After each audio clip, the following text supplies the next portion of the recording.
ओम नमः शिवाय, जय महाकाल। आप सबको पता है कि सावन का बहुत ही प्यारा सा महीना चल रहा है और आ गया है एक बहुत ही विशेष दिन। और वो विशेष दिन है, आ गई है हरियाली तीज, है ना। मेरी बहुत सारी ऐसी बहनें हैं जो व्रत रहती हैं, बहुत सारी ऐसी हैं जो व्रत नहीं रहती हैं। लेकिन वो कौन से ऐसे काम हैं जो आपको इस हरियाली तीज पे करने हैं जिससे आपका पूरा परिवार हमेशा खुश रहेगा और आपकी लाइफ में कभी भी कोई टेंशन नहीं आएगी। ठीक है, कैसे करना है, क्या है, उससे पहले आपको बता दूं कि तरीका तो आपको बताऊंगा ही बताऊंगा, साथ ही साथ इस वीडियो में हम लोग दो बहुत ही सुंदर से उपाय की बात करेंगे जो कि हरियाली तीज पर आपको जरूर करने चाहिए। ठीक है, चलो सबसे पहले यहाँ पर कुछ पॉइंट की बात कर लेते हैं। पहला पॉइंट ये है, जितनी चीजें मैं आपको बताऊंगा आप व्रत हैं तो भी कर सकते हैं, व्रत नहीं है तो भी कर सकते हैं, दोनों का सेम फल मिलेगा, समान फल आपको मिलेगा। ठीक है, पहली बात समझ में आई। चलो दूसरी चीज़ बताता हूँ जो कि मैं आपको हर वीडियो में आज के टाइम पे बता रहा हूँ कि जैसा कि नाम है हरियाली तीज, तो आपको हरी साड़ियाँ और हरी चूड़ियाँ ज़रूर पहननी चाहिए। ठीक है, अब लाल भी पहन लो तो कोई उसका दोष नहीं लगता है, लेकिन एक शुभ माना जाता है कि हाँ ये चीज़ें शुभ हैं, पवित्र हैं, तो हरी चूड़ियाँ और हरी साड़ियाँ ज़रूर पहनना। पहली चीज़ समझ में आई। अब चलो यहाँ पर हम लोग कुछ मेन चीज़ों की बात करते हैं जो कि बता रहा हूँ आपको। यहाँ पर स्क्रीन पर देखो बहुत सारी चीज़ें यहाँ पर दिख रही है ना। तो आपको क्या करना होगा, ये है श्रृंगार का सामान। ठीक है, कोई सा भी 5 सामान श्रृंगार में जरूर रखना। ज्यादा से ज्यादा 14 सामान रख लो तो बहुत अच्छी बात है, नहीं रख सकते हो, ऐसी कोई प्रॉब्लम है आपके साथ, तो कम से कम 5 सामान श्रृंगार का आप जरूर रखना। ये जितनी चीजें आपको बताऊंगा उपाय से अलग, ये चीजें गुरु जी की कथा से मैंने नहीं सुनी है। मेरे घर में, मेरे घर के बगल में लोग व्रत रहते हैं तो उन्हीं से मैंने पूछा, वो चीज आपके साथ शेयर कर रहा हूं। ठीक है, तो आपको कम से कम 5 चीजें श्रृंगार की लेनी होगी। अब कहोगे भैया श्रृंगार की चीजें हम लेंगे तो, लेकिन हम किसे देंगे, लाइक किसको दान करेंगे? तो यहां पर कोई निर्धारित नहीं है कि आपको किसी ब्राह्मण को देना है, किसी पंडित को देना है, नहीं, ऐसा कुछ नहीं है। आप क्या करेंगे, चाहे तो मंदिर में रख सकते हैं, या फिर क्या करेंगे किसी ब्राह्मण देवता को दान कर दें, किसी पंडित जी को दान कर दें, या फिर आपके घर में जो भी आते हैं जो मतलब कुछ आपको बताने के लिए, उनको भी आप दान कर सकते हैं। अब यहाँ पर एक चीज़ का ध्यान रखना, जो भी श्रृंगार का आप सामान लेना उसमें एक चीज़ कंपलसरी होगी जिसको हम लोग कहते हैं ज़रूर होना चाहिए, और वो चीज़ है मेहंदी, है ना। बालों में लगाने वाली नहीं, हाथों में लगाने वाली मेहंदी ज़रूर रखना, बहुत शुभ होगा इस हरियाली तीज पर, है ना। चलो यहाँ पर हमने ये चीज़ की बात कर ली। आपको ये भी पता होगा कि इस बार जो हरियाली तीज है वो शनिवार को पड़ रही है, तो इन सभी चीज़ों के दान के अलावा आपको एक चीज़ का दान और करना होगा। मेरे कहने का मतलब है शनिवार के दिन हरियाली तीज है तो कम से कम कुछ ना कुछ काली चीज़ दान करनी होगी। चाहे तो आप काला उड़द दान कर दें, काला तिल दान कर दें, काली मिर्च दान, जो भी आपसे रिलेटेड हो, काली चीज़ होनी चाहिए, वो आपको दान ज़रूर करना चाहिए, बहुत शुभ होता है। हरियाली तीज है, सावन के महीना है, बहुत प्यारा सा दिन है, तो आपको इस काम को ज़रूर करना चाहिए। ठीक है, अब चलो यहाँ पर जितनी चीज़ें मुझे पता थी कि आपको क्या करना चाहिए हरियाली तीज पर, वो मैंने आपको बता दिया।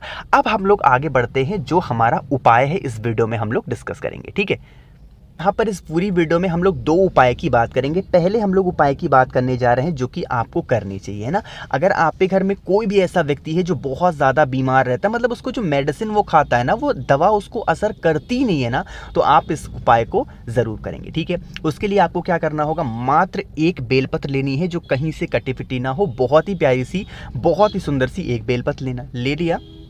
उसके बाद क्या करेंगे, एक तांबे का लोटा लेंगे और इस तांबे के लोटे में आपको भरना होगा जल, और वो जल होगा आपको लेना है अपने घर से। ठीक है, जल ले लिया। जो मैंने आपको एक बेलपत्र दिखाया ना, उस एक बेलपत्र को इस जल के अंदर नहीं डालना है ना। बेलपत्र को और इस जल वाले कलश को लेके पहुंच जाना महादेव के मंदिर में। इस उपाय को मंदिर में ही करना है। आप सुबह करना चाहे सुबह करें, शाम को करना चाहे शाम को करें, ये आपके ऊपर डिपेंड करता है। ठीक है, क्या करेंगे, पहुंचेंगे महादेव के शिवलिंग के पास, वहां पर पहुंच के जो कलश होगा ना, उस कलश को महादेव के शिवलिंग के पास में रख देना, है ना।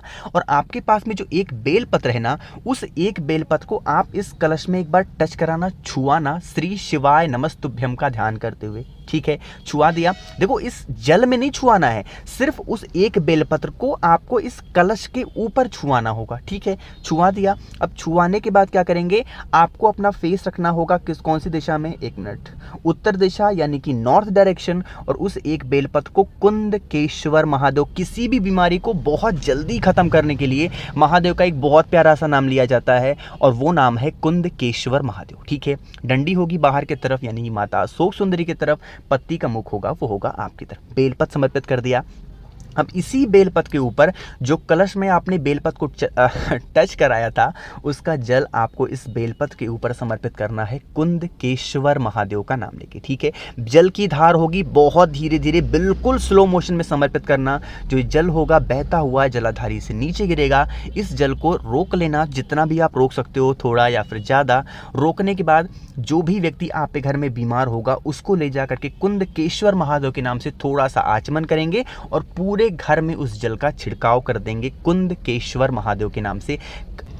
तो करके देखिएगा इस उपाय को, आपको बहुत ज़्यादा फायदा मिलेगा और आपके घर की जो बीमारियां होंगी, जो नेगेटिव एनर्जी होगी ना, वो घर से बाहर दूर हो जाएगी। बस नाम याद रखना, मत भूलना, कुंदकेश्वर महादेव के नाम से इस उपाय को करना है, ठीक है। चलो, तो यहाँ पर हम लोगों ने पहले उपाय की बात कर ली है। आगे बढ़ते हैं इस वीडियो में हरियाली तीज पर करने वाले हम लोग अपने दूसरे उपाय की तरफ, ठीक है। दूसरा उपाय भी बहुत सुंदर है, बहुत प्यारा है आपके पूरे परिवार के लिए। लेकिन उससे पहले एक छोटा सा काम हम सबको करना है और वो है वीडियो को कर दीजिए लाइक। जितने भी भाई बहन मेरी आवाज़ पहली बार सुन रहे हैं तो चैनल को सब्सक्राइब करेंगे, ठीक है। चलो समझते हैं इस उपाय को।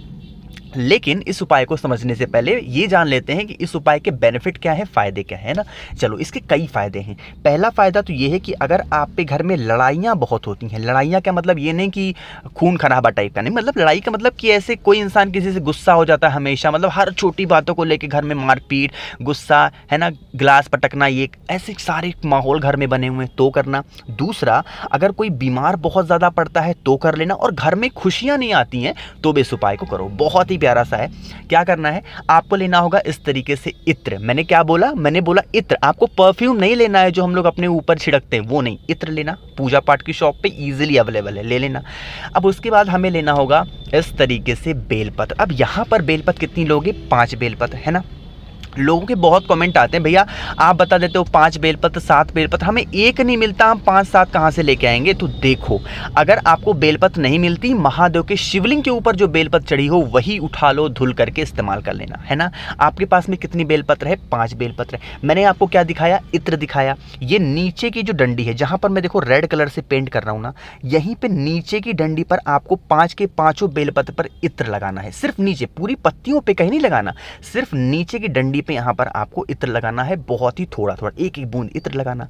और उसके बाद क्या करेंगे, इस इत्र वाले बेलपत्र को लेके पहुंच जाएंगे महादेव के शिवलिंग के पास। यहाँ पर जो मैं बात बताने जा रहा हूँ, जो नाम लूंगा, उस नाम को कॉपी ले लो, पेन ले लो, नोट करते हुए चलना, ठीक है। 5 बेलपत्र आपके पास में है, उस 5 बेलपत्र को महादेव के शिवलिंग के ठीक ऊपर समर्पित करना। पहले जल वगैरह जो कुछ भी समर्पित करना हो कर लेना, पूजन पाठ जो भी करना हो आप कर लेना। फेस रखना उत्तर दिशा, यानी कि नॉर्थ डायरेक्शन, ठीक है। उसके बाद क्या करेंगे, एक एक बेलपत्र महादेव के शिवलिंग के ऊपर चढ़ाएंगे, लेकिन यहाँ पर नाम अलग अलग बोलना है। कौन कौन से नाम से चढ़ाओगे समझना। सबसे पहली जो बेलपत्र महादेव के शिवलिंग के ठीक ऊपर समर्पित करोगे, वो समर्पित करोगे भोले शंकर के नाम से, यानी कि महादेव के नाम से, पहली बेलपत्र, ठीक है। जो दूसरी बेलपत्र आपको यहाँ पर समर्पित करनी होगी, वो समर्पित करोगे भगवान गणेश के नाम से। किसके नाम से, भगवान गणेश के नाम से दूसरी बेलपत्र समर्पित करना। अब जो तीसरी बेलपत्र आप समर्पित करोगे, वो समर्पित करोगे भगवान सूर्य के नाम से। किसके नाम से, भगवान सूर्य के नाम से। जो चौथी बेलपत्र आपको समर्पित करनी होगी, वो समर्पित करोगे भगवान विष्णु के नाम की। किसके नाम की, भगवान विष्णु के नाम की। जो 5वीं बेलपत्र आपको समर्पित करनी होगी, वो समर्पित करोगी माँ दुर्गा के नाम की, यानी कि माँ जगत जननी जगदम्बा के नाम की 5वीं बेलपत्र समर्पित करोगे। अगर आपको ध्यान होगा, याद आ रहा हो, तो जितने भी 5 नाम हमने बोले हैं भगवान के, वो किसके नाम है, उनको हम लोग बोलते हैं शिव पंचायत, है ना। तो जो भी व्यक्ति किसी विशेष दिन, जैसे सावन में है, हरियाली तीज का दिन है, इससे सुंदर दिन, इससे विशेष दिन क्या हो सकता है। तो किसी भी विशेष दिन कोई भी व्यक्ति 5 बेलपत्र की डंडी पे नीचे अगर इत्र लगा करके शिव पंचायत का नाम लेके महादेव के शिवलिंग के ऊपर समर्पित करता है, तो उसका पूरा परिवार हमेशा खुश रहता है। कभी उनके घर में लड़ाइयाँ नहीं होती, क्लेश नहीं होता, पूरा परिवार खुश रहता है। जितनी नेगेटिव एनर्जी होती है घर में से, वो बाहर हो जाती है ना। अब यहाँ पर एक छोटा सा डाउट सभी को होगा, वो ये है कि भैया जो डंडी होगी वो कौन सी तरफ होगी। जितनी बेलपत्र आप महादेव के शिवलिंग के ऊपर समर्पित, भी बेलपत्र आप महादेव के शिवलिंग के ऊपर समर्पित करोगे, वो सारी की सारी बेलपत्र की जो डंडी होगी वो होगी माता अशोक सुंदरी की तरफ, और पत्ती का मुख होगा वो होगा आपकी तरफ। इस उपाय को सिर्फ और सिर्फ मंदिर में कर सकते हैं। आपके पास दो ऑप्शन है, चाहे तो महादेव के शिवलिंग के ऊपर इस उपाय को कर सकते हैं, या फिर दूसरा ऑप्शन आपके पास है कि बेल पेड़ के नीचे भी इस उपाय को कर सकते हैं। कोई दिक्कत नहीं है, कोई इशू नहीं है, ठीक है। करके देखिएगा, आपको बहुत फायदा होगा, बहुत बेनिफिट मिलेगा। तो इस हरियाली तीज पर मैंने कोशिश की आप सभी को कुछ उपाय बताए हैं और कुछ तरीके बताए हैं। तो एक बार फिर से मेरी तरफ से आप सभी को हरियाली तीज की बहुत बहुत शुभकामनाएं। आप सभी हमेशा खुश रहें और महादेव आप सभी की सारी इच्छाओं को पूरा करें। कोशिश की अच्छा समझाने की। वीडियो पसंद आई हो तो लाइक करिएगा। कुछ पूछना हो, नहीं समझ में आया, नीचे कमेंट सेक्शन में पूछें। और जितने भी भाई बहन मेरी आवाज़ पहली बार सुन रहे हैं तो चैनल को सब्सक्राइब करिएगा। ओम नमः शिवाय, जय महाकाल।